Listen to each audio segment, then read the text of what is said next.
Alam mo ba na sa likod ng mga kasong inihain sa International Criminal Court laban kay dating Pangulong Rodrigo Duterte, may isang babaeng abogado na tahimik lang pero hindi bumitaw sa laban para sa hustisya? Siya si Attorney Cristina Cricy Conti, isang abogadang hindi kailanman tiningnan ang propesyon bilang isang glamorosong trabaho. Bata pa lang siya, nasanay na siya sa simpleng pamumuhay. Saksi siya kung paano minsan bayaran ang kanyang ina na isa ring abogado ng saging, isda at kung ano-ano pang gamit kapalit ng serbisyo. Noong Enero 2001, estudyante pa lang si Cricy sa University of the Philippines. Nasa unang taon siya ng kursong Molecular Biology and Biotechnology, isang kurso na kinuha niya dahil sa scholarship at dahil galing siya sa Philippine Science High School.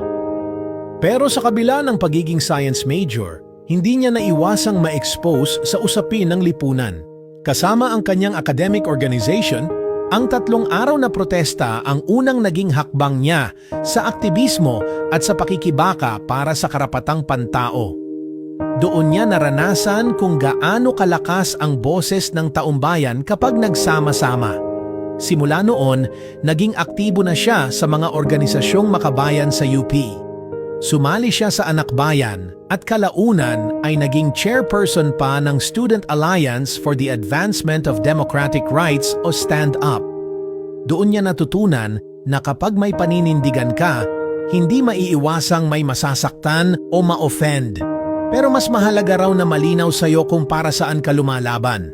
Habang lumalalim ang kanyang pagkaaktibo sa mga organisasyon, doon niya rin napagtanto na hindi talaga siya para sa siyensya.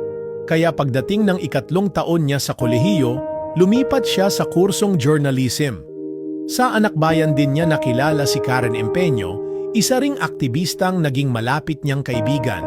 Ngunit noong 2006, habang nagtatrabaho si Cricy bilang mamamahayag sa business world, nalaman niya ang masakit na balita. Nawawala si Karen Empeño, kasama si Sherlyn Cadapan at 3 pang magsasaka sa Bulacan habang nagsasagawa ng pananaliksik. Doon niya lalong naunawaan kung gaano kahalaga ang laban para sa karapatang pantao. Nang magsimula ng gamitin ang writ of amparo bilang proteksyon sa mga biktima ng extrajudicial killings at enforced disappearances noong 2007, napagtanto niyang hindi sapat ang pagiging mamamahayag lang. Kaya noong 2008, bumalik siya sa pag-aaral at nag-aral ng abogasya sa UP College of Law, alma mater din ng kanyang ina. Hindi naging madali ang lahat dahil halos walang organisasyong pangkarapatang pantao sa UP Law noon. Pero sa halip na sumuko, naisip nila, bakit hindi na lang sila ang magtayo ng organisasyon? Doon nabuo ang unang student chapter ng National Union of People's Lawyers sa UP Law. Nahanap ni Cricy ang mga kasamang may parehong paniniwala at layunin.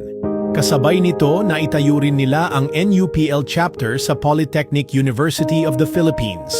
Sa unang araw pa lang ng law school, tinanong na sila kung anong klasing abogado ang gusto nilang maging. Hindi raw siya nagdalawang isip. Alam niya sa sarili niyang hindi siya para sa mga corporate o law firm.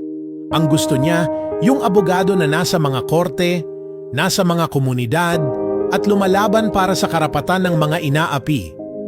Ang tanging laman ng isip niya noon, gusto niyang hanapin ang kaibigan niyang si Karen at iba pang mga desaparecidos.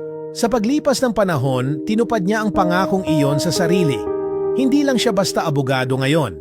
Siya ang naging isa sa mga nagsumikap at tumulong para maihain sa International Criminal Court ang mga kaso laban kay Duterte, dala ang mga kwento ng mga pamilyang naulila sa madugong War on Drugs. Siya ang assistant to counsel ng mga pamilyang ito, kasabay nilang humarap sa ICC sa unang pagdinig noong March 14, 2025. Tahimik man ang kilos ni Attorney Cricy Conti, ramdam ang bigat ng laban na kanyang pinili. Hindi para sa sarili niya, kundi para sa lahat ng biktima ng karahasan at ng kapangyarihan. Sa panahon na ingay ng politika at protesta ang nangingibabaw, nananatiling matatag ang isang abogadang kagaya niya na hindi kailanman iniwan ng prinsipyo at paninindigan para sa hustisya.